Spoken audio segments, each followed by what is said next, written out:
మీరు ధైర్యము తెచ్చుకొని మీ తలలెత్తుకొనుడి. లూకా సువార్త 21వ అధ్యాయము 28వ వచనం. దేవుని సంబంధులు న్యాయవంతులు, ధైర్యముగా ఉంటారు, మరియు నీతిమంతులు సింహము వలె ధైర్యముగా ఉంటారు. నీ దేవుడు యూదా గోత్రపు సింహము, తీర్పు తీర్చువాడు, న్యాయాధిపతి, దహించు అగ్ని. పరిస్థితులకు శత్రువు అపవాదికి భయపడకు.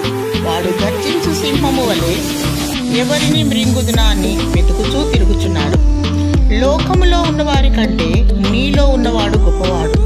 సాతాను తలను ప్రభువైన యేసుక్రీస్తు వారు కల్వరి శిలువలో తలను చితకత్రొక్కాడు. నీకు విడుదల సమీపించి ఉన్నది. మీ తలలు ఎత్తుకొనుము.